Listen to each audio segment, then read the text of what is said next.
Welcome to Sport Fanatics, episode 6. Today is Tuesday, July 6th, 2021. I'm Chris. I'm J. Mike.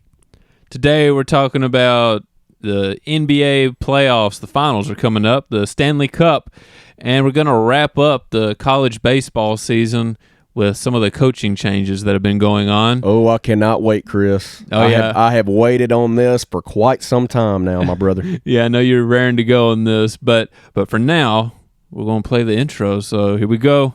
I'm coming for you today.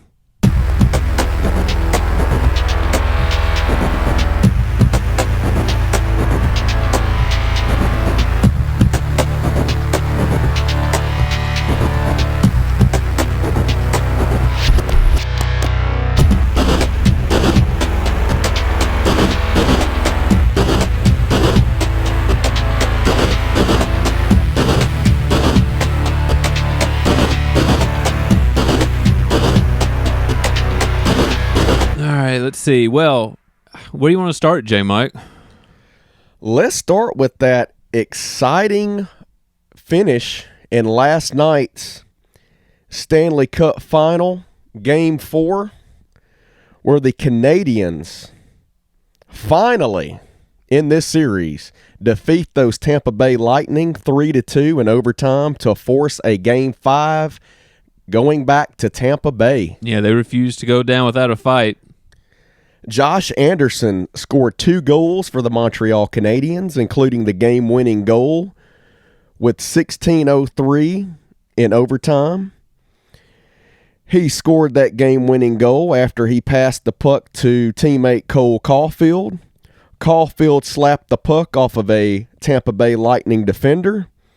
Anderson, who didn't give up on the play, Chris, he quickly recovered the loose puck and slapped it in for the game winner. Yeah, he got right back at it and snuck it in behind him there. I just love how he didn't quit on that play. Of course, Tampa Bay defender is all over him, and he's got the his non-stick hand trying to push away the Tampa Bay defender as much as he could, and he gets up close to the net. He passes it to Caulfield. Caulfield then tried his best to sneak one in there. Of course, got to credit the Tampa Bay Lightning defender there. But Anderson, to his credit, the will to win, the will to keep this series alive for Montreal, not giving up on that play, seeing where the puck was still in play, and he just does enough to slap it in for the game winner there in overtime. And also just some quick reaction to get that in there and to pay No attention doubt. to what's going on, because it just happened in a blink of an eye watching it on TV. Yeah, I had to see the replay to really get it all in. Right. It was so bang there, which you had a really good feeling if you're a hockey fan or a sports fan in general watching the game last night, that this was Montreal's night, that they were going to find a way to win it there. It's just crazy how Tampa Bay stayed in this thing. Yeah, they would not go away. They would not go away. Speaking of which, Pat Maroon of the Tampa Bay Lightning, he tied the game up for Tampa Bay with a great assist from Matthew Joseph with 6:12 left to go in that third period. Yeah, that third period was something last night. Like my gosh, was it good? Yeah, and then man, of course they forced it to go into overtime. That was the easily best game of the series so far, no doubt. And credit Carey Price, the goalie for the Montreal Canadiens, going toe-to-toe with that monster of a goalie for Tampa Bay and Andrei Vasilevsky, as we've all seen how dominant he was in the first 3 games of this series, but credit Carey Price for just doing his job and doing what he needed to do for the Montreal Canadiens squad to keep that Tampa Bay Lightning off the scoreboard, because in Game 3, Tampa Bay scored 3 goals. Yeah, he had 32 saves last night. Just a great job by Price to keep the Lightning off of the scoreboard, and great job of the Canadiens finding a way to score off of Vasilevsky after he has given them fits on that end of the ice, but also stat wise in that Game 4, you've got Montreal, Arturi Lehkonen, 1 hit, 2 blocks. Alexander Romanov, I wonder if he's kin to Natasha Romanoff of the Marvel Avengers, a.k.a. the Black Widow, which actually I think is in theaters. Yeah, it's pretty soon. This weekend. That's right. So there you go. I found that kind of funny whenever I saw that name. Anyway, Romanoff scored a goal. Well, he was one of their heroes last night anyway. So he was the other Canadian that scored a goal. Of course, Josh Anderson scored the other 2, including the game winner that we just touched on. For Tampa Bay, Ryan McDonough, an assist with 3 hits and 3 blocks. Barclay Goodrow scored a goal in the contest. The Canadiens improved to 6-1 in overtime of these Stanley Cup playoffs. They join the Montreal team in 1993 with 10 overtime victories. Well, that's fitting. That's very ironic. Yeah. Very ironic indeed. They also joined the Anaheim Ducks, who had 7 overtime victories in 2003. The Carolina Hurricanes with 7 overtime victories in 2002. And their counterparts, the Tampa Bay Lightning, who had 7 overtime victories in last season's Stanley Cup playoffs. Okay. So you got a lot of overtime going on. And a lot of irony, too. Yeah. Also, the Canadiens' victory last night was the 8th time a team has won a Game 4 after losing the first 3 games of a Stanley Cup final. Nobody's come back from 3-0 to win it all, though, have they? They have not. Yeah. It's going to be really... They have not. It's going to be tough. Of course. Sledding here. Of course, what we've stated on the podcast before, the Canadiens are no strangers from falling behind in a series in these playoffs and coming back to win it, as they did such in round 1 against the Toronto Maple Leafs when they were down 3-1, came all the way back to win that series. So obviously they play better whenever their backs are against the wall, and last night was a must win, and they by far played the best game of this series. Yeah, so when far. When they desperately needed it. They finally got to Vasilevsky, held Tampa Bay to 2 goals after that great night from the Lightning in Game 3 where they scored 3. But just great adjustment by Carey Price, holding that Tampa Bay lineup in check enough to where you can steal a Game 4 and send this series back to Tampa Bay, where you've got a real shot to get back in the thick of this series. Well, yeah, at this point for them, it's just one game, one period at a time. That's it. That's it. Because if you look at the big picture, it could drive you crazy if you're the Canadians. So they just got to really focus on the here and now and just one game at a time. Oh, yeah, and just keep being a scrappy team that's going to fight, not going to give up. Now, we know how dominant Tampa Bay has been at home in these Stanley Cup playoffs, especially in the Stanley Cup final. Yeah, it's going to be really tough. But if there is a group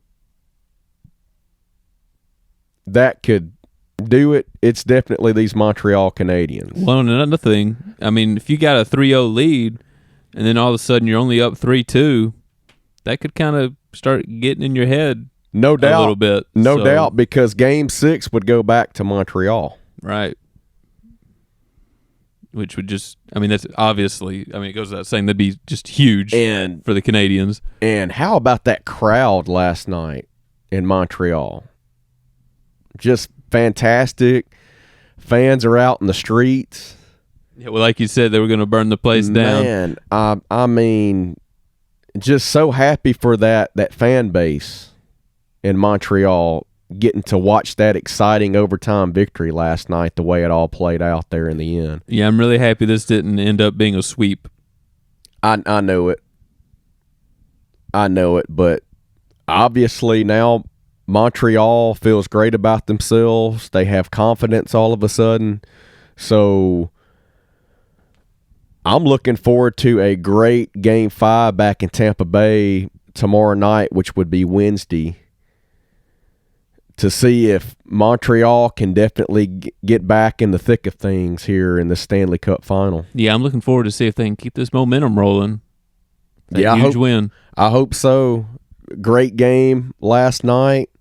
Should be a great Game 5 on Wednesday night. Well, I tell you what, let's stick with the postseason play. The finals in basketball are about to start. Bucks beat the Hawks to move on, won 4-2. I guess we'll start there. We'll look back at that game. Yeah, that was a 118-107 win for the Bucks to eliminate those scrappy, pesky Atlanta Hawks team that had a unbelievable playoff run with such a young core that they have. They did, and just their fortunes just kind of came to a close. The Bucks just shot a little bit better that last game, and that was sort of the story for a lot of it, except for that one game where the Hawks were just incredible. That way, and without their leader Trae Young on the floor, I might add. Yeah. But yeah, that last game, the Bucks got a great performance from Middleton. Holiday had a really good game. Yeah, I'm not going to lie to you, Chris. He's playing a lot better with Giannis out right now. Which is weird how that happens sometimes. Like, it's like the chemistry changes or whatever happens. Yeah, and man, Brook Lopez has stepped up in the paint in Giannis's absence. All of a sudden, he's done a great job getting points in the paint. Same can be said for Bobby Portis, who has stepped up as well in Giannis's absence. But Drew Holiday played fantastic in those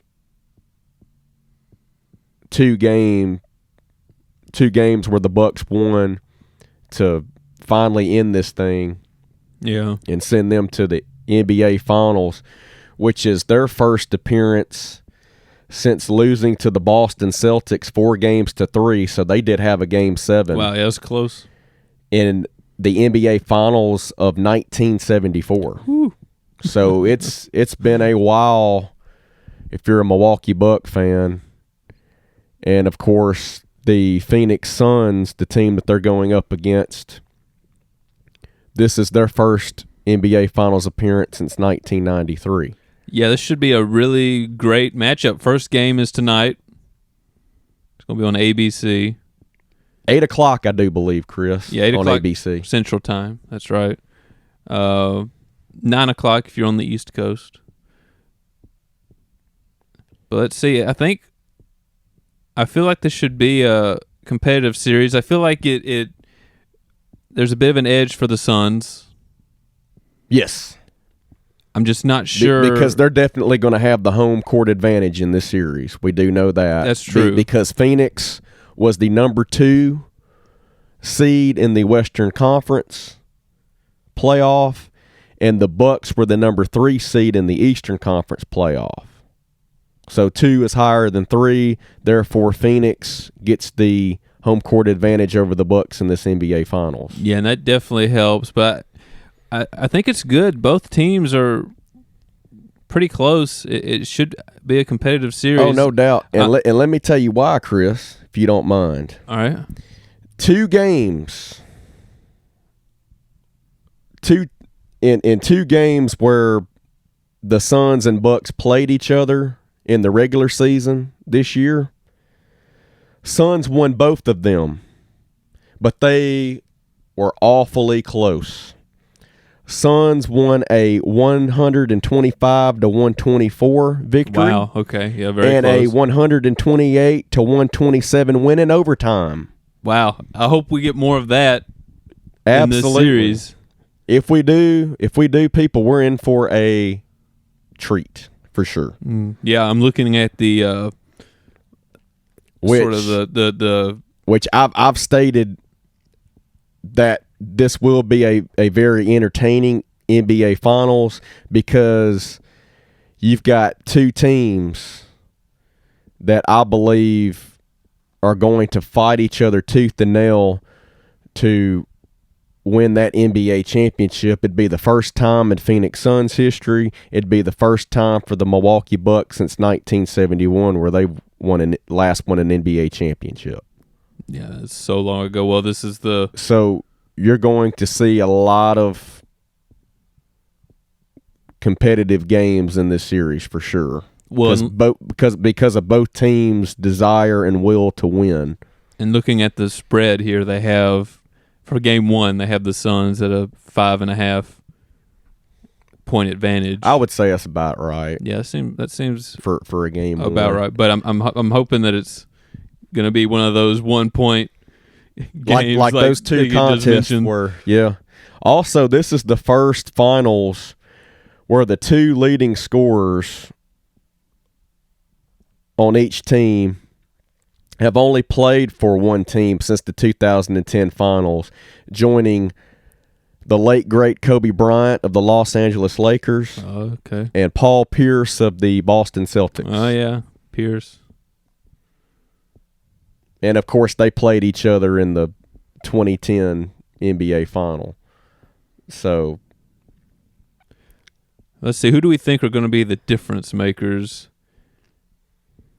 in this? Man, that's a great question, Chris. I mean, obviously, the Suns, it's going to really depend on Chris Paul and how... And Devin Booker. That's, yeah, Booker. And DeAndre Ayton has got to protect the paint for Phoenix because of how well the Bucks right now without Giannis Antetokounmpo are using Brook Lopez and Bobby Portis to get their points in the paint that way. So Ayton, especially Ayton, he's got to protect the paint in this series.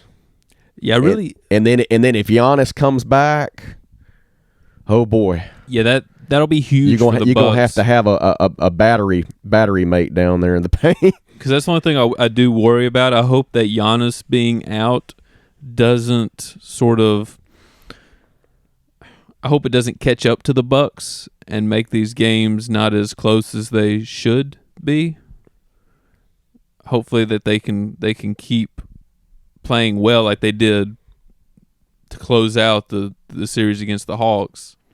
Hopefully they can keep that rolling without him. Oh, yeah. to keep this a close series because Giannis is just such a big part of that team. Yeah, he's their leader for sure. And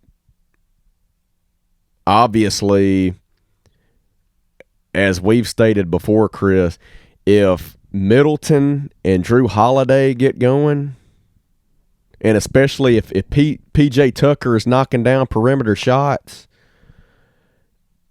this Milwaukee Bucks team will win the NBA title. Yeah, when those guys get going together, they're like hard that, to stop, man. it's really You can't stop. They're unstoppable. You just have to admire the way that they're scoring and say, "Hey, look, there's nothing we can do." Especially if we're getting a hand in these guys' faces and they're still knocking out or knocking down big time shots, but. Which I feel like if Giannis does come back, it'll probably be limited. No doubt. No doubt. And Brook Lopez and Bobby Portis are playing great, right? That really have stepped up in his absence. And so obviously they're going to keep attacking the paint like they have been. I'm hoping Monty Williams has a great game plan for that to stop Milwaukee from getting their points in the paint, because they absolutely destroyed Atlanta in that category. I think that probably made the past difference. Series, no doubt, no question about it. And then, like we said, if Middleton and Tucker are hitting their shots, especially from the perimeter, and Holiday is doing his thing, then, gosh, it's so difficult to beat that Milwaukee Bucks squad when they're clicking on all cylinders like that. Yeah. And of course, you hope that Chris Paul, after that incredible 41-point performance. Yeah, speaking of clicking. To eliminate, his former squad in the LA Clippers, you hope that certainly lit a fire under him that's really going to help propel him in this series to say, hey, look, this is my time and this is my championship. Well, and he goes out there and he proves it once and for all. Right. But it's definitely going to be a tough series if those cats on the Milwaukee Bucks are playing at a high level. Well, the Suns have also had the fortune of being able to sit back a little bit, rest, and then get ready. No doubt, because that definitely helped them last series against the Clippers after they swept the Nuggets in the second round of the They made quick playoffs. work there, right? They were able to rest and really get themselves in great shape for that Eastern Conference Finals after the Clippers had to play a 6-game series. Yeah, they spent a lot of energy and there. And then you have to think Chris Paul is a lot healthier after that shoulder injury in the first round against the Lakers. Yeah, hopefully he's feeling really good. And now. Of course, being in COVID protocol there for about 10 days or so. And then he just drops 41 in that closeout game over the Clippers. So you obviously expect him to be very healthy. Well, and again, even though he had such an individual great performance in that game, it's not like the rest of the team was playing mediocre. That was another cohesive game no from doubt. the Suns. They had a great shooting night. Right. So, I mean, they crushed the Clippers in that game. They did. So, but they are going to have to keep that up. Right. And they have got to go toe-to-toe with this Bucks team like we said when they are hitting their shots right. as well. And I think that's what I'm hoping for, that we have both these teams fully clicking here. Yes. At the same time in the finals. And if that happens, if both are clicking, I feel like the difference maker individual-wise will be Chris Paul. Okay. And we'll see if he has one of those 40-point nights, that'll be the difference maker when you have two teams that are both shooting well. Yeah, definitely Chris Paul, and he needs to keep on being the facilitator that he is. My X factor though for the Phoenix Suns is Devin Booker. Okay. Because after those first two games of the series against the Clippers, kind of had a cold streak there, and I understand him getting busted up in the nose and having to wear that mask. That definitely, it's probably takes some getting used to, and plus you're going to be thinking more about that mask. Psychologically, it's weird, but you're going to be thinking more about that mask than your own play. Right. And so that definitely had a psychological thing going on for him. But we all know Devin Booker. When he's on, man, Phoenix is hard to stop as well. So speaking of having to go toe-to-toe with Middleton and Holiday and Tucker and those guys, Devin Booker is my X factor in this series to watch for. So I expect some high-level performance out of him in this NBA Finals to really help Chris Paul out as a battery mate and to really do some damage scoring wise in this upcoming NBA final. Okay, I mean, yeah, he should be a big difference maker for sure. But I guess we'll close this out. What's your big prediction? I think I'll take the Suns in 7. I think we're going to go a 7-game series. I think it definitely has the potential to go to 7. Man, it's tough. I mean, they're so close. I know it, and I just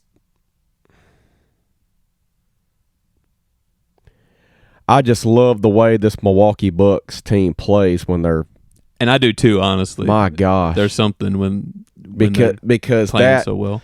When you think of a championship team, you think of a cohesive unit, and when those cats are on, man, they are hard to beat. I believe, though, that this is Chris Paul's one and only shot to win an NBA championship. Mm-hmm. And I'm going to go off the ledge and say that this is his year. He gets it done. He wins his first NBA championship, and so do that Phoenix Suns franchise. And see, that was, for me, the difference as well. I think Chris Paul is really going to focus and get it done this year. And also, Chris Paul does a great job of letting the shot clock wind down. Really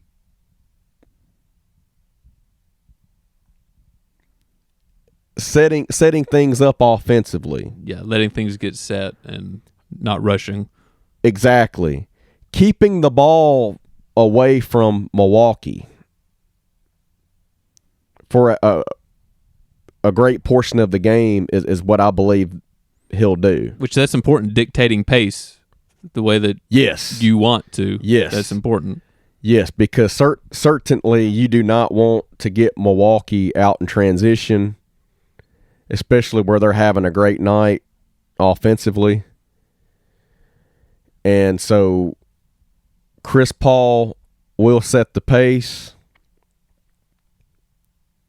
for Phoenix, and I just believe that this is his time. Okay. But I do believe though that he won't get back, because the Western Conference is fixing to be loaded again, and you definitely are going to have those Los Angeles Lakers breathing down your neck. So in other words, as long as LeBron James and Anthony Davis are still there. So, in other words, this is the year he's got to do it this year. He's got to. But I believe they get it done. I'm with you. I think this thing does go 7 games. I sure hope so. Especially after what happened in the regular season. Those 2 1 point games, I should say. Yeah, waiter, I'll take that, please. Just keep bringing me more of that. Yes, please, sir. Can I have some more? Yes. That'd be a fantastic way to close out this NBA season. No question about it. And I love the matchup for sure. I'm happy to see 2 teams in there that I know are going to give it everything they have, put it all out on the line to win an NBA championship. So it's going to be a very exciting and fascinating series for sure. Absolutely cannot wait for Game 1 tonight, 8 o'clock on ABC. All right, well, those are the postseasons that are still going on. We wrapped up college baseball last week. Mississippi State won the national championship. But in the meantime, we've had several coaching changes going on. And as usual, J-Mike, you've sort of had your eyes on that. Oh, no doubt about it, Chris. No doubt about it. Some big-time jobs here in college baseball have finally been filled. Let me start off with Texas A&M hiring former TCU head coach Jim Schlossnagle. What a name. but one heck of a coach, I might add. Sure. But that's an interesting name. Oh, yeah. Yeah, it's – try saying that 3 or more times. Yeah. But Schlossnagle led the TCU Horned Frogs to 5 College World Series appearances, and he made them a premier program in his 18 seasons in Fort Worth. And now he's going to be at a SEC and a great fan base there. No doubt about it. And they have a beautiful ballpark there as well in College Station, Bluebell Park. He'll have plenty of toys to play with to really do the best that he can. Yes, it'll be interesting to see what happens. I believe he will, Chris. I believe outstanding hire by former Ole Miss athletic director Ross Bjork, who's now the AD at Texas A&M. Yeah, how about that? Finally making a great hire, I might add, at a SEC Power 5 program. But Schlossnagle is going to do great things for that Texas A&M program. TCU promoted their pitching coach, former Major League pitcher Kirk Saarloos, to head coach. So a familiar face stays in Fort Worth as Kirk Saarloos has been promoted to head coach there. Arizona State hired former MLB platoon man for the Seattle Mariners and ASU alum Willie Bloomquist. Yeah, I remember that name. Yep. Bloomquist is bringing in another former Major League player in Travis Buck to serve as his hitting coach.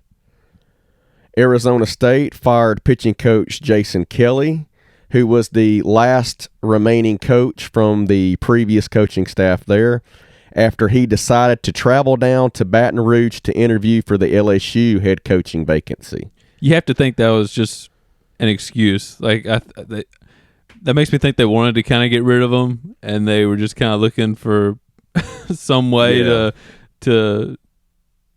do it. And they're like, "Well, you're interviewing for this job. Well, bye."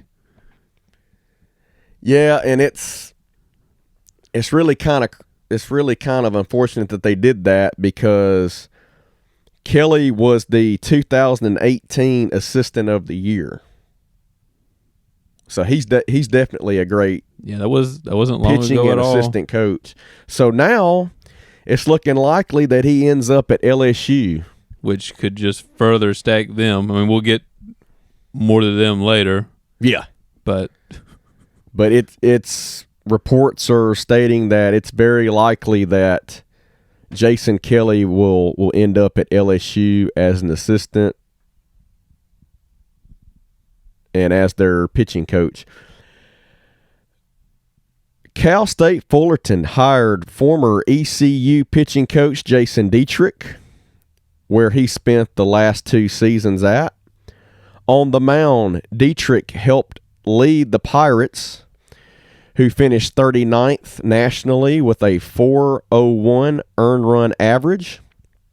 And he also had one of the best weekend rotations, starring soon-to-be first-round MLB draft pick in Gavin Williams, who went toe-to-toe with Kumar Rocker in that Game 1 of the Vanderbilt Super Regional. Oh, yeah, that's right. In a 2-1, only a 2-1 win for Vandy in that game. That was close. Where Gavin Williams just went toe-to-toe with that man. San Diego promoted Brock Ungricht to head coach, where he spent the last 3 seasons as an assistant.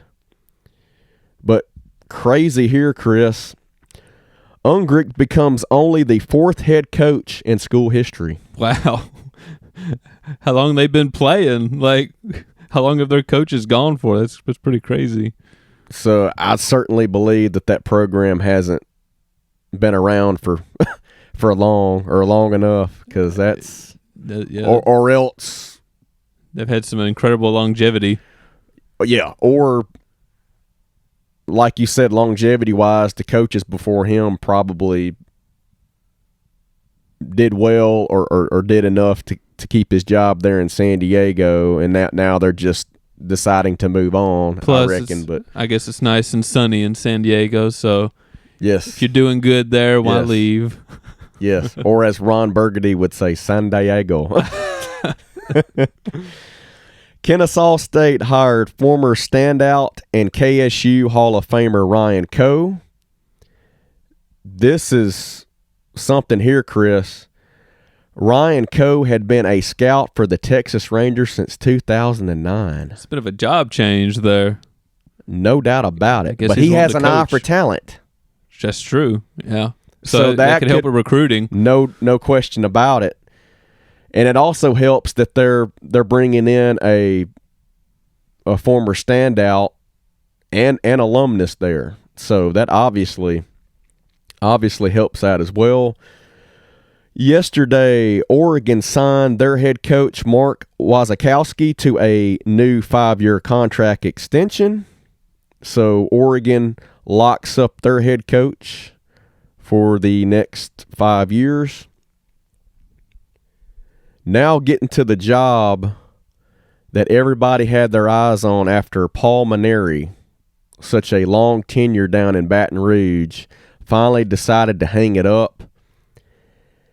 And it was a crazy, ongoing coaching search for the LSU Tigers for sure. Yeah, this thing felt like went a million different directions. They hire former Arizona head coach Jay Johnson, who led the Wildcats to 2 College World Series appearances in his 6-year tenure in Tucson. He fell just short of winning a national championship in 2016 when the Wildcats lost to Cinderella Coastal Carolina. And his Wildcats went 0-2 this College World Series, losing to Vandy in the opener and then being eliminated by Stanford. So LSU has their man.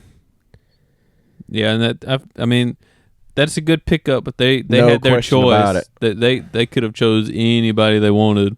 No question about it. And if I may add to that, Chris, Arizona second baseman / designated hitter Jay Johnson like to use him in both capacities. His name is Jacob Berry. He put his name in the transfer portal just a few days ago. He has now transferred to LSU. Which, what a pickup for LSU. No question about it, after Jacob Berry did some damage against Ole Miss in that Super Regional. Yeah. For sure.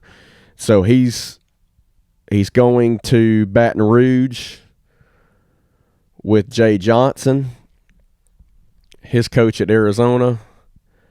And now they're going to be together in Baton Rouge and LSU. And he's certainly going to be difference maker. He's going to be joining a lethal lineup next year for sure. And definitely somebody that opposing pitchers do not want to see step up to the plate for sure. Right. But then that left a opening at Arizona, which is another good no question about it job to go to. No question about it. And they just hired Detroit Tigers assistant and third base coach Chip Hale as their next head coach. Okay. Hale, ironically enough, is still the all-time leader in hits, total bases, and games played, dating back to his playing career at Arizona from 1984 through 1987. So brought him back home in a way. Yes. Chip Hale heads to Tucson with a 5-year deal after spending the last year with the Detroit Tigers as an assistant. Hale, who is 56, has managerial experience, but this will be his first collegiate head coaching gig. Dave Lawn will remain on staff as the Wildcat pitching coach, which was also announced yesterday. Okay. So they will retain their pitching coach. Yeah, it sounds like that Chip Hale has the credentials. I guess with somebody like him, it's just a question of will they be able to recruit like you need them. Yes. Be able to. Because obviously Jay Johnson did such a great job recruiting those West Coast kids. Right. To Arizona, where they had a fantastic lineup, as we saw in that series against Ole Miss, where they just completely bludgeoned the Rebels. Which I guess it helps in two of the 3 games offensively. Oh yeah, they were strong in that series, and I think it does help him that he's an alumni there, so he knows the culture, and no doubt that can help him in that recruiting aspect. It's also good that they retain their pitching coach. True. For recruiting purposes as well. That's true. And I'm sure he'll help Chip Hale get accustomed to the collegiate level for sure. But I still expect this Arizona program to not go away. Okay. Because Pac-12, as we know, is somewhat down, and there's only a couple of good teams in that conference that just completely outplay the rest of the teams in that conference, and it basically consists of Oregon State, Arizona, and Stanford. Which is interesting. I don't think it'll last too long because usually when you think baseball, you think Southeast and West Coast for college. So, but obviously Jay Johnson was getting those kids from the West Coast who can play baseball as well. Oh yeah, and now he's going to take that recruiting talent to Baton Rouge, where he's going to have the world at his fingertips. No doubt. And he let me tell you, he definitely wanted that Jacob Gonzalez, who's the shortstop at Ole Miss, who is a California native. He definitely wanted him, and he said he recruited him really hard. And so just imagine if Jacob Gonzalez would have went to Arizona and would have been a part of that lineup this past season. Yeah. My gosh. Because Gonzalez absolutely was a stud in his true freshman campaign for the Rebels. But yeah.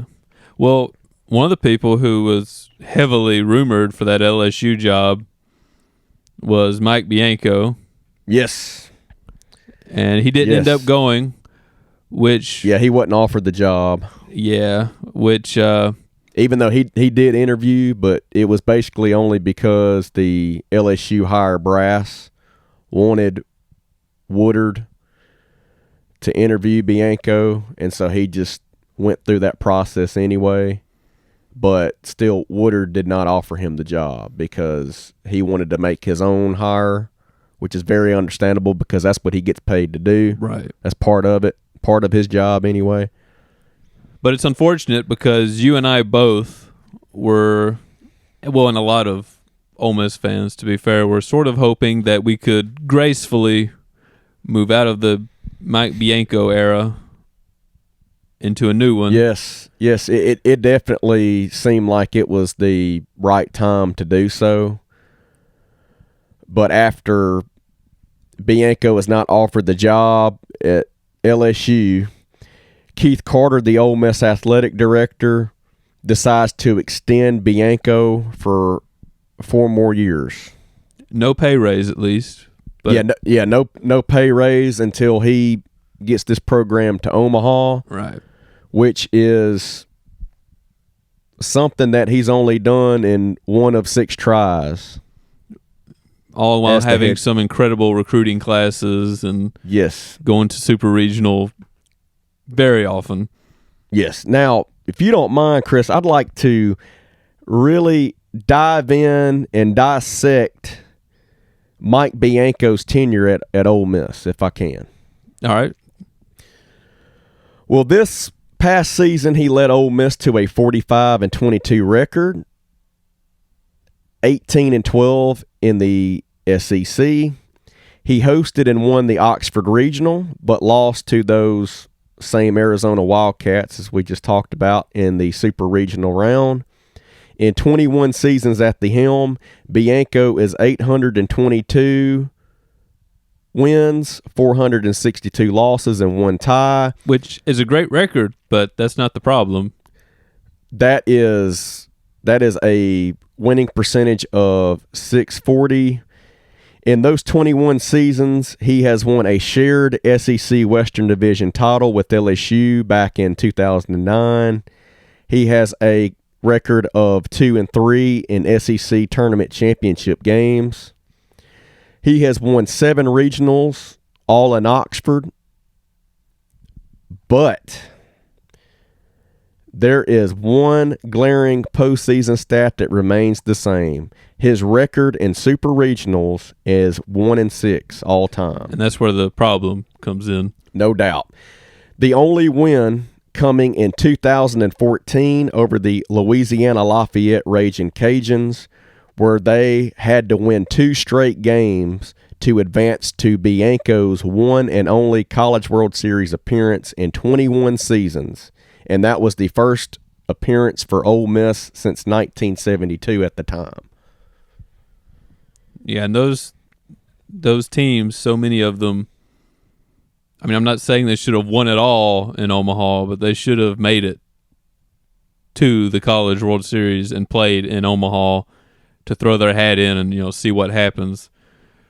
But wait, Chris, I have more for you and more for our listeners today.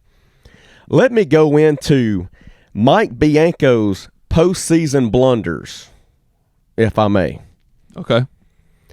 He has had 2 more opportunities to make an SEC tournament championship game. This past season, he only loses a 3-2 tight, close-knit game against number 1 Arkansas. 3-2. Never saw Kevin Kopps in that game. Your offense was statistically ranked behind Arkansas. So statistically, Ole Miss and Arkansas had the best 2 offensive hitting ball clubs in the conference. You lose 3-2. And there were 2 very big errors in that game, if I might add, that helped Arkansas to that 3-2 win. Another one being back in 2016, they had a pretty decent lead over Texas A&M in the semifinal. Bianco makes a awful, questionable decision when he goes to the bullpen, decides to put his closer into the ball game in Wyatt Short, who had been in concussion protocol. Wyatt Short gives up the lead late in that game. Texas A&M wins that ball game, advances to the SEC Tournament Championship game where they beat Florida for the 2016 SEC Tournament title. So that's 2 for you right there. He lost the 2019 SEC Tournament title game to eventual national champion Vanderbilt after being up 6-0 in the first and 9-3 entering the bottom of the fourth. Yeah, I remember that game. That was rough. Of course, the Ole Miss offense scored only 1 run the rest of the game as Bianco's pitching staff surrendered 11 runs in a 11-10 walk-off loss to Vandy in the bottom of the 9th inning of that game. Yeah, that one was really bad. 6-0 and still a 6-run lead heading into the bottom of the fourth where they surrender 5 runs in the bottom half of that inning. In which I'm not really... Next thing you know, it's a 1-run game. I'm not really one who cares all that much about the result from the SEC tournament. A lot of times it really doesn't matter. If on the position that we're in going in, it may not really matter to win the tournament, but that was one where definitely when you've got a 6-run lead in the 4th inning, you ought to be able to hold that. So that's definitely a blunder. And that's also the thing here, Chris, is that ended up being your eventual national champion. And you get out to such a hot start. That was a great team, great Vanderbilt team. Where you have got to make the right pitching moves to hold that team. Now, credit them for being a great team that year, but my goodness, when you're up like that, you have got to put the nail in the coffin, my brother. You've got to close that thing out. But wait, I have more for you. He goes 0-2 in the 2004 Oxford Regional where they hosted, losing to Western Kentucky and being eliminated by Washington. That was his first, I understand, that was his first regional that he ever hosted as head coach at Ole Miss. But losing to Western Kentucky 1-0. And that was also the team like rapidly coming to a rise. That was, no doubt. That was on their way up. No doubt. With Stephen Head, Brian Petway, Seth Smith, Cooper Osteen, Barry Gunther. Yeah. Matt Maloney pitching. I mean, good grief. In 2012, he lost the Texas A&M Regional after a 2-0 start. In the regional final, he loses 2 straight games to TCU, which eliminated his Rebels from the NCAA tournament. So this is the first instance, Chris, where he goes on the road. And he finally has success at a road regional. Starts off 2-0. Only has to beat TCU one time to advance to a super regional. Another super regional, I might add. And he loses 2 straight to TCU. Guess what happened, Chris? That TCU team won that super regional, went to Omaha. Yeah. Another failed opportunity by Mike Bianco. In 2016, he goes 2-0 in the Oxford Regional. Yeah, that was bad. Losing to Utah, where he had a 5-2 lead entering the 6th inning. That game ended up going extra innings. That game ended in the 10th inning. Utah got the go-ahead run, and Ole Miss is not able to tie it up or walk it off in the bottom of the 9th, so they dug an early grave there. And then the following day, They're eliminated by Tulane. Guess what, Chris? Utah and Tulane ended up not even winning that regional in 2016. You want to know who did win the regional? The team that Ole Miss didn't even play in Boston College, who swept through the Oxford Regional, was not even beaten. Yeah, it's pretty wild to not even play the winning team in your own regional. Sad and pathetic. I've got more. I know you remember this. In embarrassing fashion, Bianco lost the 2018 Oxford Regional after winning the SEC Tournament Championship over LSU, where he starts off winning the first 2 games of that regional. They're in the driver's seat. So they're back in the regional final, right? But a same trend continues as the team from the losers bracket comes all the way back and beats his Ole Miss Rebels 2 straight to win that regional. And guess who they were? Tennessee Tech, a OVC school, an Ohio Valley Conference school. Yeah, I mean, they had a great offense. That was a whale of a team, but obviously that was a regional that Ole Miss should have won once you're up 2-0. And they bring in the right fielder to pitch against that stacked. And he completely shuts down that stacked Ole Miss lineup. Yeah. That just came off of a SEC tournament championship. Okay, people, so that was his woes in the regional round. Let's go to Super Regionals. This is where it gets really painful. No question about it. In 2005, loses the Oxford Super Regional to eventual national champion Texas after they led 1-0 in that series. Texas wins the remaining 2 games to advance to Omaha, where they win a national championship.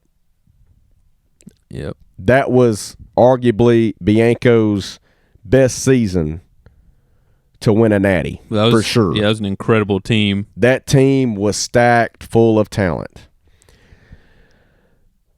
The next year, in 2006, another series where he led 1-0, had 2 chances to win that series. Miami wins the remaining 2 games to finish off the Rebels in 2006.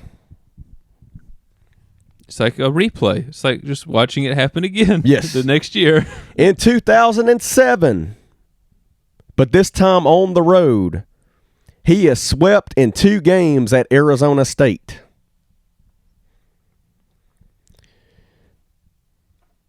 Then he did not make another Super Regional appearance until 2009, where he hosted the Oxford Super Regional against the Virginia Cavaliers. This is where I learned not to count how many outs are left.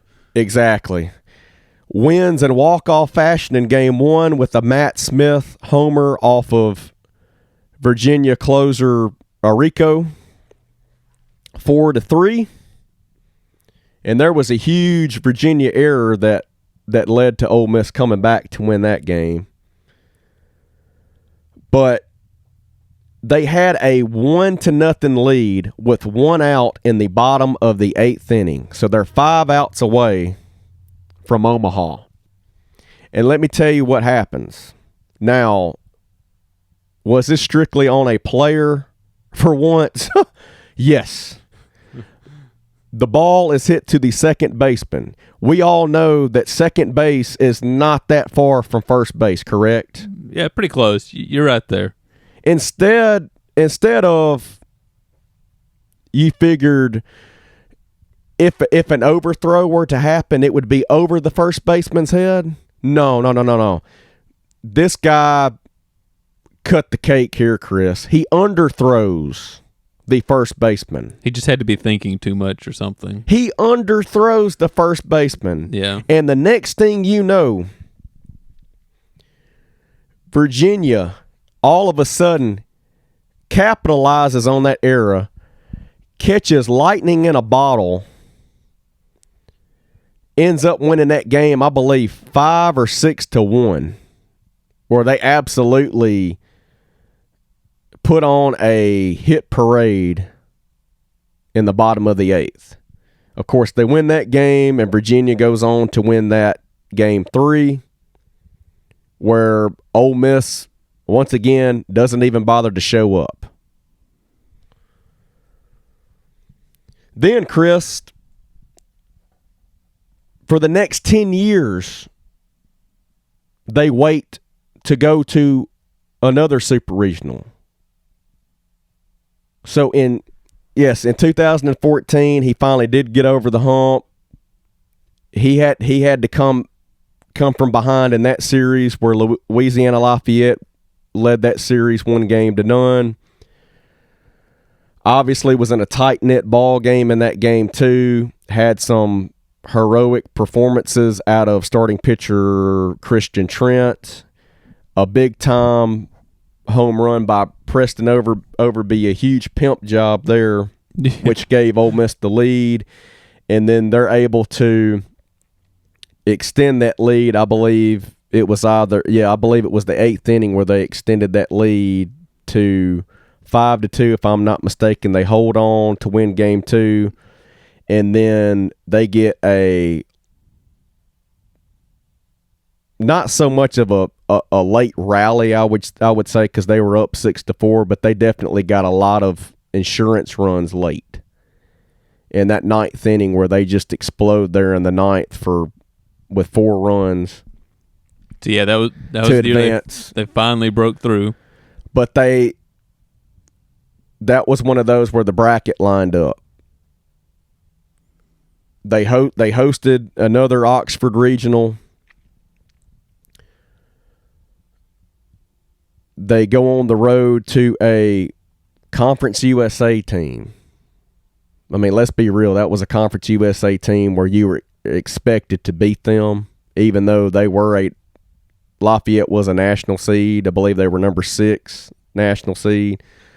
But they took care of business in games 2 and 3, and Bianco finally got over the hump, made his first College World Series appearance, where they finished 3rd that season. But let's go to 2019. Yeah, there was a bit of a lull after that, but then finally in 2019. 2019, he goes on the road to Arkansas in that super regional. Horrible showings in games 1 and 3. Awful pitching, 0 offense in games 1 and 3. Come out swinging in game 2.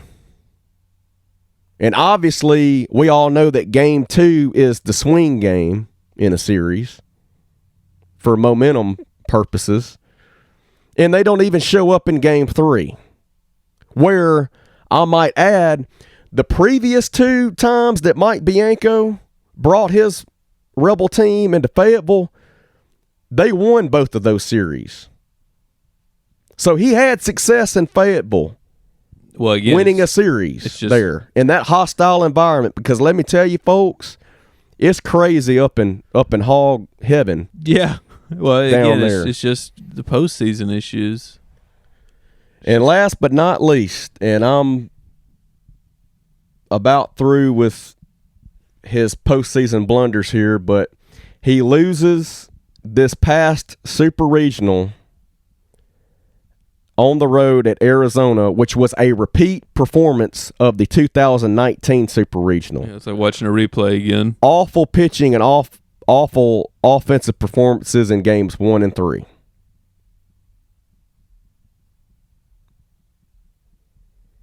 So there you have it with his blunders, his postseason blunders, I might add, his postseason woes, whatever you want to call it. But the fact remains the same, Chris. He is a great regular season coach, for sure. And he also he wins 40 or more games, it seems like, every other season at least. Yeah, and he also did a great job building up a program. But he doesn't get it done in the postseason. Exactly.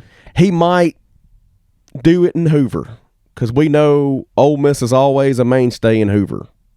Have had great success for quite a while in that tournament. But you don't need to be playing your best baseball in that tournament when there's another tournament approaching. And it's very sad and ironic, but his players during the off season and especially during the preseason, right before the season gets started, they have this workout called the Omaha Challenge. He's only been to Omaha one time in 21 seasons. He's 1-6 all time in super regionals. Now, when I say that, I mean I'm talking about winning or losing a super regional, right. not an overall record, because it's more than that. Yeah, it's just the series wins. The series, exactly. The series wins. He is 1-6.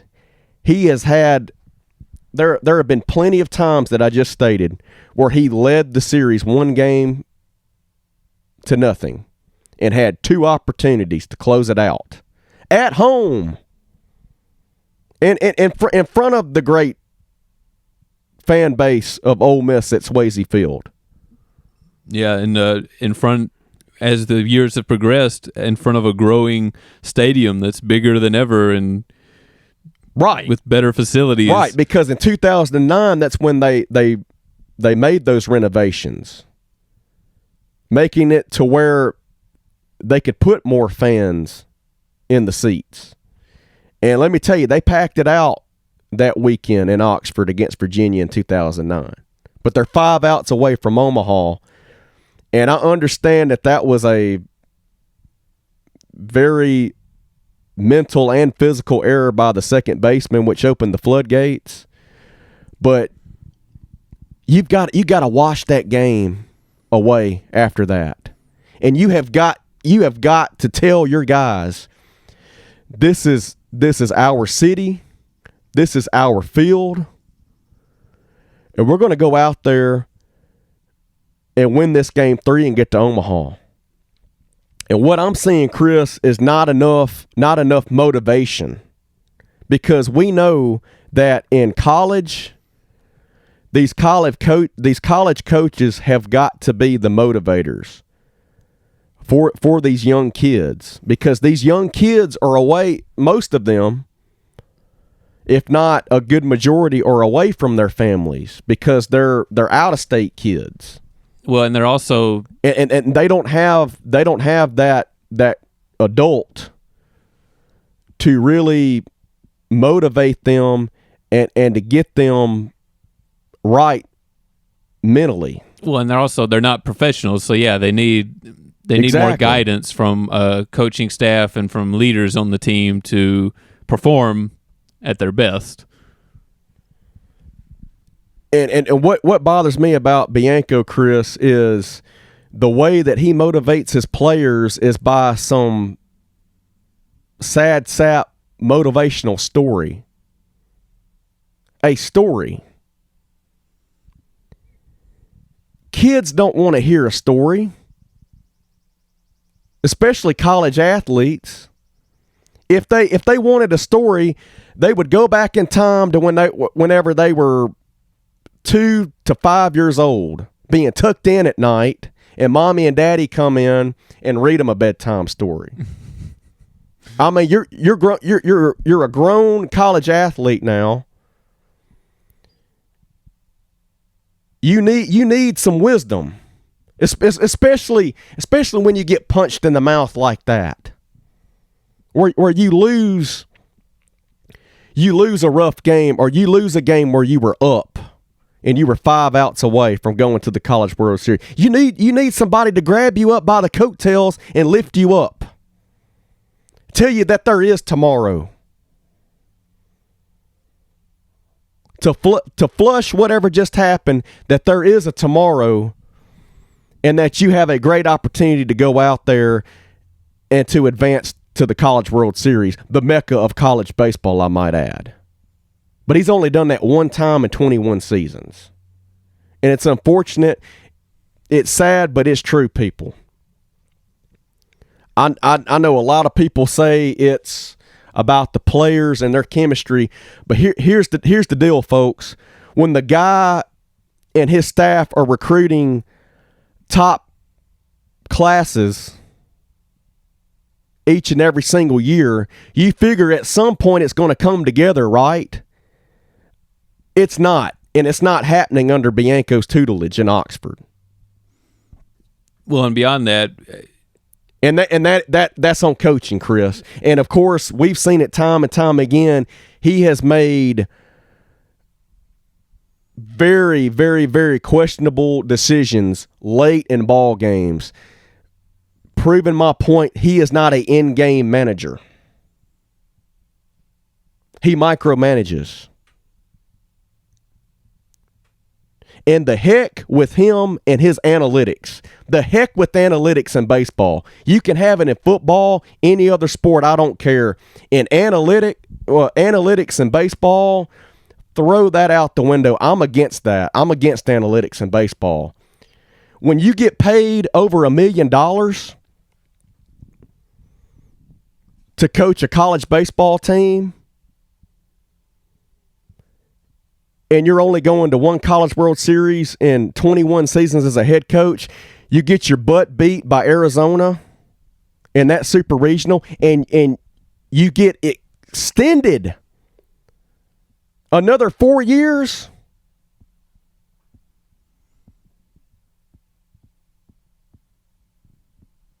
Somebody must love you. That's all I got to say, because there's a lot of us out there that we're expecting a change like we just talked about. It was the perfect time for a change for that program. Because let me tell you, people, this Ole Miss baseball team is fixing to lose a number of key cogs from this past season. They're fixing to lose Gunnar Hoagland in the MLB draft. Pitcher. Their ace, I might add. Their Friday night ace. They're fixing to lose their number 2 starter in the weekend rotation in Doug Nikhazy to the MLB draft. They are losing their closer, Taylor Broadway. So their 3 best pitchers that kept them in it all season long, and kudos to them.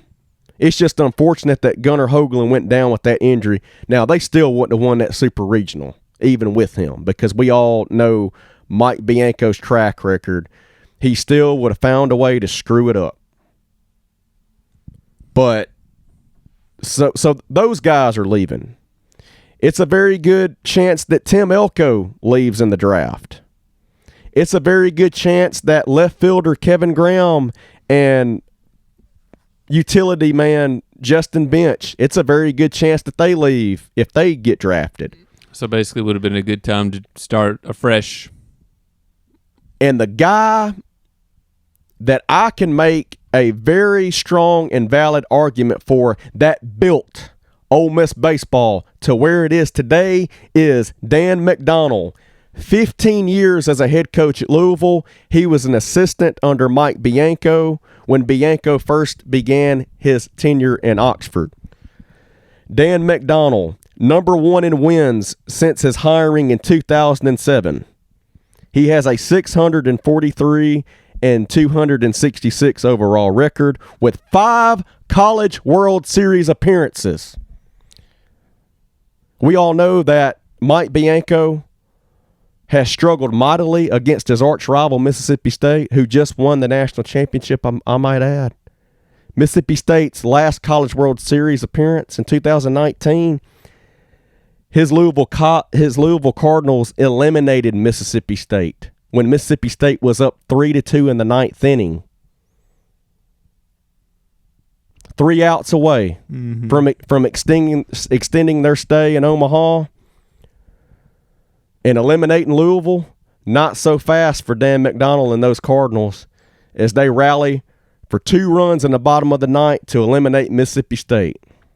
Well, on the grand stage, but I might add. Here's the bind that Ole Miss finds themselves in. The problem is, because of Mike Bianco's history, there's thought that I think I buy that if we just fire him, that it'd be hard to get him. Yeah, McDonald or Godwin. Or any of those former assistants. Because they're loyal. Yeah. So it'll be, and I understand that. You do want to keep it classy and show respect for the guy that brought you in. And even beyond that, it'll be hard to bring in some of the best coaches when you fire a guy who has had such a great record in the regular season. Like we were talking about, 822 to 462-1. So that's the bind is you can't fire him, but it would have been nice if he could have gracefully got a new job to create an opening that Ole Miss could have filled. And who knows, maybe it wouldn't have worked out, but that's a chance I'm willing to take at this point to try somebody new and see what they can do with the program. And that's what I firmly and strongly believe in, is that you can let go of a coach that has had success at a program or for a franchise, but there have been plenty of examples where finally the higher ups say enough is enough. He just can't get it done in the postseason when it really matters. And there have been plenty of cases where teams have made transitions to another coach, and that coach got them over the hump. It takes the last step that they need. My goodness, it happened twice. It happened twice in these NBA playoffs, with Nate McMillan taking over a 14-20 overall record of the Atlanta Hawks squad, goes 27-11 the rest of the way, gets them into the playoffs as a top 4 seed, go on an incredible run. He gets them to the Eastern Conference Finals, where they finally win a game in their franchise history, them being in Atlanta, that is. So for the first time, he led them to 2 wins in the Eastern Conference Finals. That's a coach, and you saw it every time.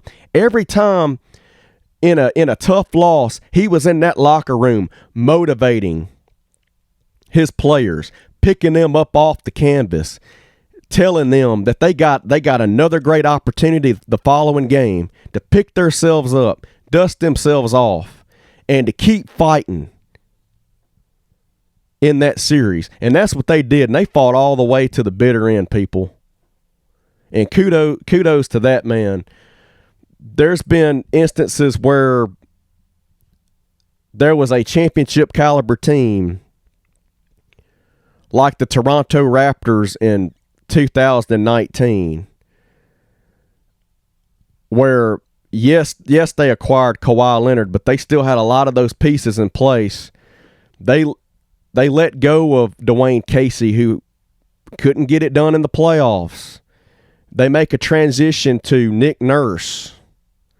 Nick Nurse is the guy that helped lead them to their first world championship. So there's obviously so many times where a franchise or a team knew that they needed to make a change at the head coaching position. They did it, and that cat ended up catapulting them to heights they had never even seen before. Ty Lue is another great example. We've touched on Doc Rivers' playoff struggles. Steve Ballmer and that Clippers organization made the right move by letting go Doc Rivers, because Rivers was not getting it done in the playoffs. Collapse after collapse after collapse.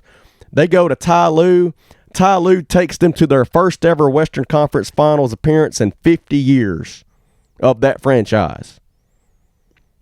Well, and for a baseball example, I mean, this isn't a perfect example because I actually really like this coach, but you got Buck Showalter. Joe Madden did it in Chicago. Well, yeah, but Buck Showalter, he was with the Yankees when they were on that rise up in the early 90s, but then to actually... I love Buck Showalter. That's why I'm saying this isn't a perfect example, but he helped bring the Yankees up, and then, of course, they brought in Joe Torre. And he did an incredible job in Baltimore.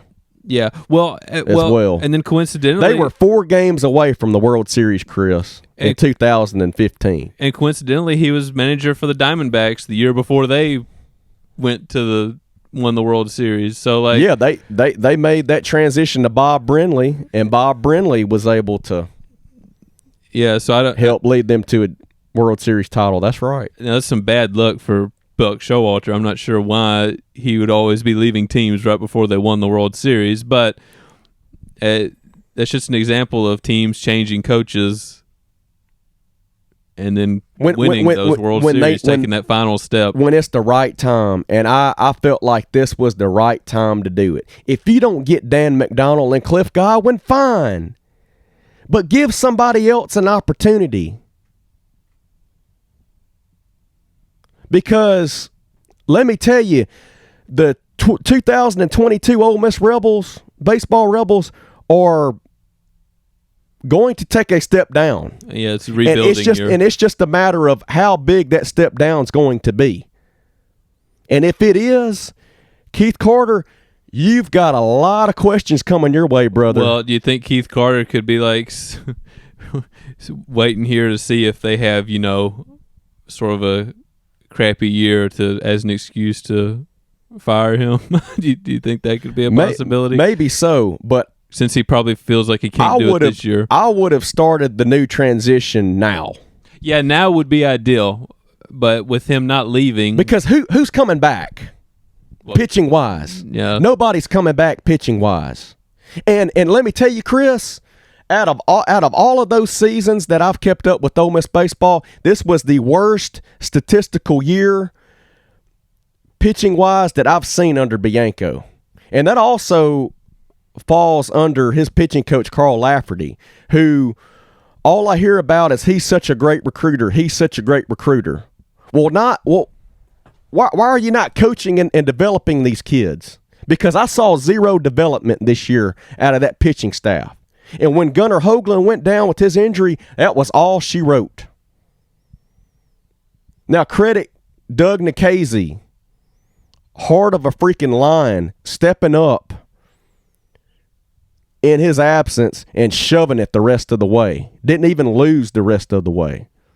Taylor Broadway was the constant closer that closed things out. That was also a questionable move by Mike Bianco, throwing his closer in that game 3. Something that he hadn't even done all year long. You're putting him in an uncomfortable situation from the get-go. I understand you don't have much after Nikhazy, but you obviously need your closer if you're in a tight-knit ball game down the stretch to help get you to Omaha. Yeah, you figure you want him at the end. But you throw him in a very uncomfortable situation early, and also credit Jay Johnson. Jay Johnson and his players watched film, I'm sure, of Taylor Broadway because they were all over his tail.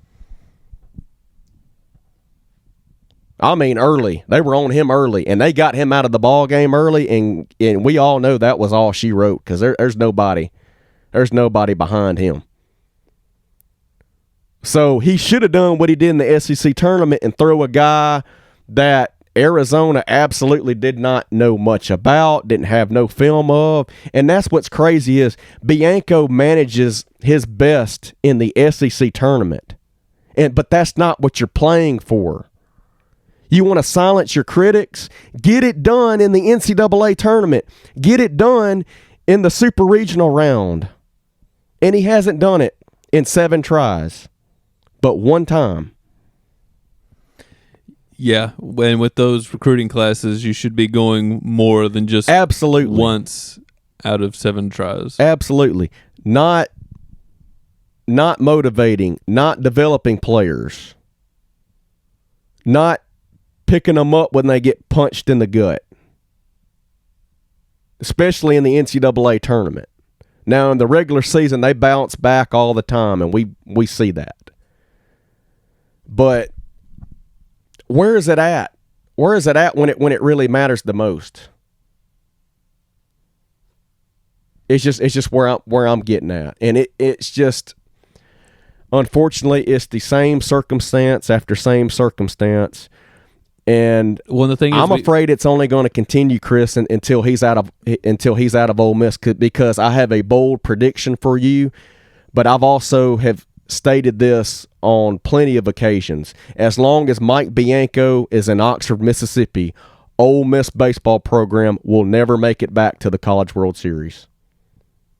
That's a bold prediction, but it's one that I'm banking on. Well, I feel 100% confident about. I'm not even all that sure he'll still be here after the next year or two. And it certainly doesn't help when his rival down the road just won a national championship, and they've been to 3 consecutive College World Series appearances under Chris Lemonis in his only three years at the helm at Mississippi State. And they've had and he was the one that got the Bulldogs over the hump. Yeah, not Ron Polk, not John Cohen. Now, Ron Polk built the program, just like a lot of you believe that Mike Bianco built the program at Ole Miss. But there's another coach that can get it done.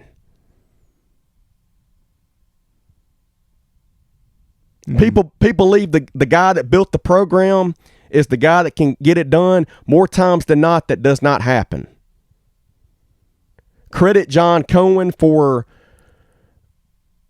revitalizing the program after some very tough years. They're down in Starkville. He takes them to the 2013 College World Series final, where they just came up short, but he didn't get it done. And then they just credit him because he made the hire. Okay, let's not forget he's the athletic director now in Starkville. Yeah, he made the hire to Chris Lemonis, even though Chris Lemonis was not their top choice. But what I liked about it, Chris, is I believe, if I'm not mistaken, that his dad either went to Chris Lemonis' dad, that is, went to Mississippi State or possibly played for Mississippi State. But anyway, there was some history there with the Lemonis family in Mississippi State, and or maybe he was just a fan, and that's kind of what I kind of gathered as well. But Chris Lemonis takes over that program, and in 3 years he wins a national championship. Now, I understand that everything lined up perfectly for the Bulldogs, but let me tell you, people, they got absolutely bludgeoned to death in Hoover. They got run ruled twice to Florida and Tennessee. That team was in shambles, you figured, entering the NCAA tournament. But it takes that motivator. And I loved his press conference after they got eliminated by Tennessee. He said, I will have my team ready to play. These boys will be ready to play. And I'm not sure what all he said, but it obviously worked, because they went on a incredible run and a historical run for not only that baseball program, but for Mississippi State athletics as well, that being their one and only national title in school history, in any sport. So there are coaches that can take what you built, but make it better. Turn it into a championship winning team or teams. Oh yeah, because I mean the pieces are all there in Oxford now with the facilities and the fan base and the recruiting history now. So they've got the pieces. They just need that final piece of postseason performance. And it's just what they need. And the road, Chris, is obviously only getting tougher by the day. When I just said a little bit ago, Texas A&M hiring Jim Schlossnagle from TCU took the Horned Frogs to 5 College World Series appearances there. And the coach that just beat the ever-loving crap out of you in the Super Regional round in Jay Johnson at Arizona is now hired at LSU. And he's bringing in his second baseman / DH in with him to go along with your son that's in that lineup, which I understand, you told your sons you didn't want them playing for you, and I understand that. But not only do you have to deal with your son, you got to deal with the coach that just beat you to death, Jacob Berry that beat you to death in that Super Regional. And LSU is bringing back a lot of talented players that, were 2 games shy of a College World Series appearances theirself. So yeah, the SEC is tough and just getting tougher. And then I'm sure Chris Lemonis is bringing in a lot of highly touted guys coming out of high school, because we all know Chris Lemonis recruits at a very high level as well. We know Arkansas is a power program right now.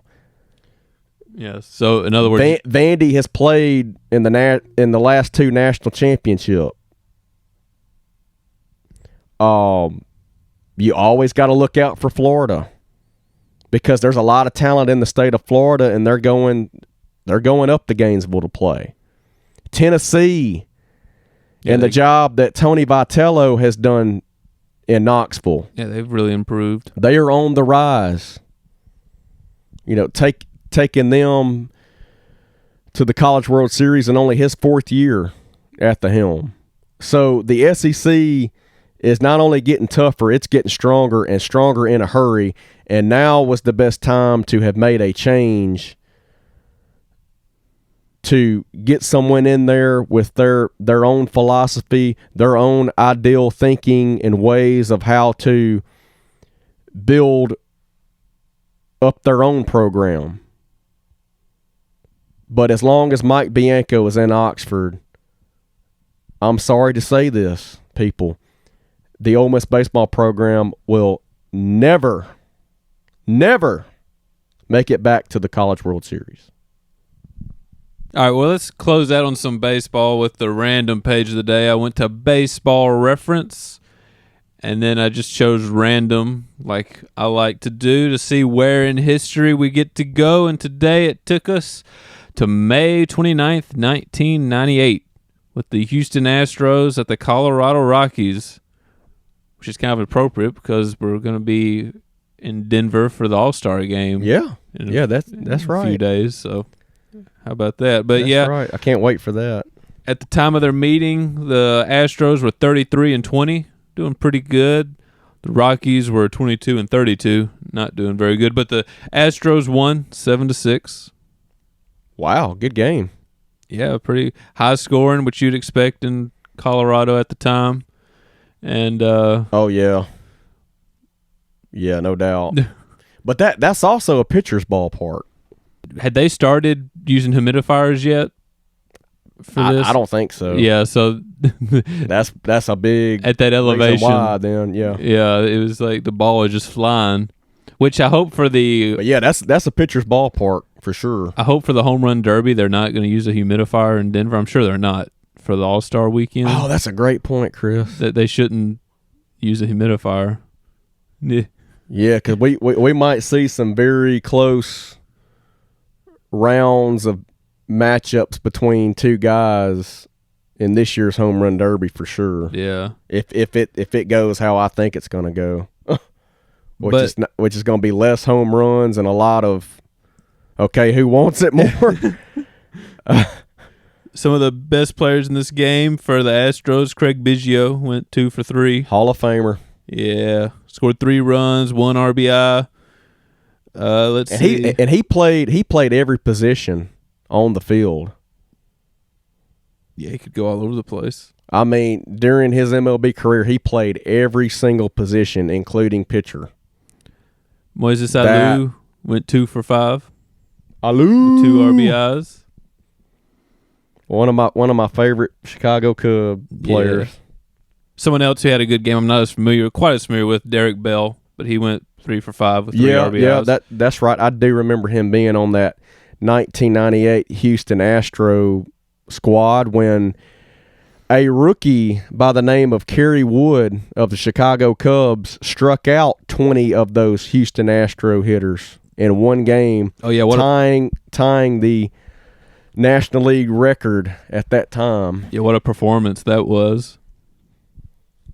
And then coincidentally, pitcher for the Astros in this game was Mike Hampton, who would later go to Colorado. Oh, he was a great pitcher as well. Yeah. Yeah, you know what? That's very ironic about that, Chris, where he pitched against the team that he would wound up being at, which was the Colorado Rockies, and then he had a small stint in Atlanta, but a good one at that. When he was a part of that pitching staff in Atlanta with John Smoltz and Greg Maddux and Tom Glavine. Yeah, what a staff that was! Oh my gosh!